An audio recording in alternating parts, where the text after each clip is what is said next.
થારદ તાલુકાના દીપડા ગામની સેવા સહકારીના મંડળીના મંત્રી અને ચેરમેન બનાસકાંઠાના જિલ્લા મધ્યસ્થ સહકારી બેંકના જવાબદાર અધિકારીઓએ સાથે મેળાવીપણું કરીને ગામની એક મહિલાના નામે ખોટી લોન અને સબસિડીની સહાય લીધા બાદ તેણીને જાણ બહાર તેણીના નામ ખાતામાં જમા કરાવી બારોબાર ઉપાડી લીધાની ફરિયાદ બાદ એક યુવકને નામે પણ આવી જ રીતે પરાક્રમ કર્યાનું બહાર આવ્યોનો ગુનો નોંધાયો હતો, જેમાં યુવકના નામે બેંકમાં ખોટા કાગળિયામાં સહી કરી રૂપિયા 3 લાખ ઉપાડવામાં આવ્યા હતા।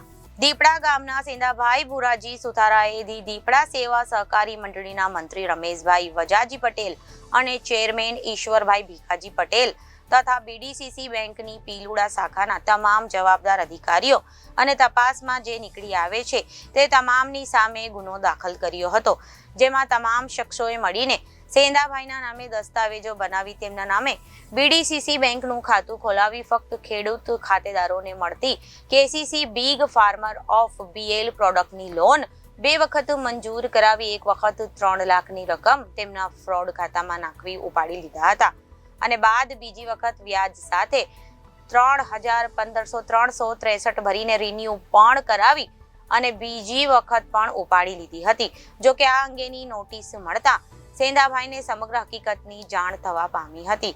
આથી આ અંગે મંડળીના મંત્રી ચેરમેને કહેવા છતાં તેમણે હાલ આ રકમ તું ભરી દે, અમે તને પાછી આપી દઈશુંની સુફિયાણી સલાહ આપી હતી। થારદ પોલીસે બેંકના જવાબદારો અને મંત્રી તથા ચેરમેન સામે વિવિધ કલમો મુજબ ગુનો દાખલ કરી વધુ કાર્યવાહી હાથ ધરી હતી। આ બનાવને લઈને સહકારી માળખામાં ખળબળાટ પ્રસરવા પામ્યો હતો। આ શખ્સોએ અગાઉ પણ આ ગામની મહિલા ગુડીબેન નાગજીભાઈ પટેલને નામે આવી જ રીતે લોન લીધી હતી। હું સુતાર સેંધાભાઈ ભુરાજી, ગામ દીપડા, તાલુકો થરાદ, જિલ્લો બનાસકાંઠા। અમારા ગામની અંદર દીપડા સેવા સરકારી મંડળી ચાલે છે, જેમાં મંત્રી રમેશભાઈ વજાજી પટેલ અને ઈશ્વરભાઈ ભીખાજી પટેલ ચેરમેન બંને ભેગા મળીને ચલાવે છે। મેં બનાસકાંઠા જિલ્લા મધ્ય સરકારી બેંક લિમિટેડ પીલોડા શાખામાં ક્યારેય ખાતું ખોલાવેલ નથી, તેમ છતાં મંત્રી રમેશભાઈ અને ચેરમેન ઈશ્વરભાઈ બંને ભેગા મળીને મારા દસ્તાવેજો ગમે ત્યાંથી મેળવી મારી સંમતિ વિના વાપરી અમારી ખોટી સહીઓ કરીને અમારા નામે બેંકના ખાતા નંબર 11,800,71,28,30 આ નંબરનું ખાતું ખોલાવેલ છે। પીલોડા બેંકના અધિકારીઓના મેળાપડા વિના શક્ય ક્યારેય બની ન શકે ને આ ખાતા નંબર ઉપર મંત્રી રમેશભાઈ ચેરમેન અને ઈશ્વરભાઈએ લોનના કાગળો ગમે બનાવી તેને સાચા તરીકે ઉપયોગ કરીને અમારી ખોટી સહીઓ કરીને અમારી ખોટી સંપત્તિઓ બનાવી KCC big farmer of BL પ્રોડક્ટની લોન કે જે લોન ફક્ત ખેડૂત ખાતેદાર હોય એને જ મળવાપાત્ર હોય છે।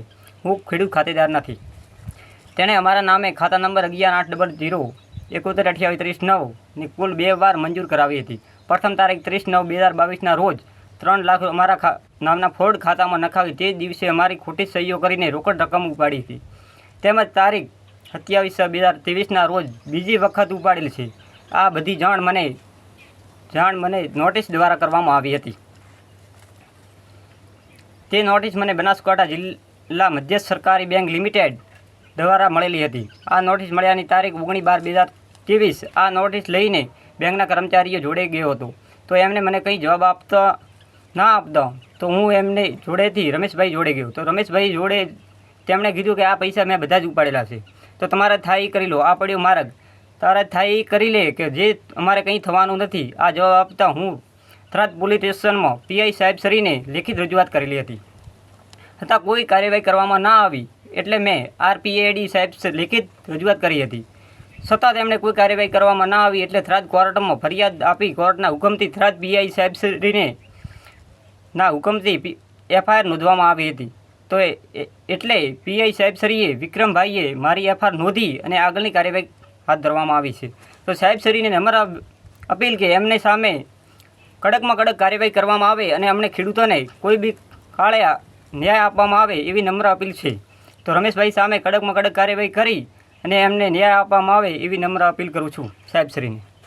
Thank you. Bureau report Janadesh news Banaskantha.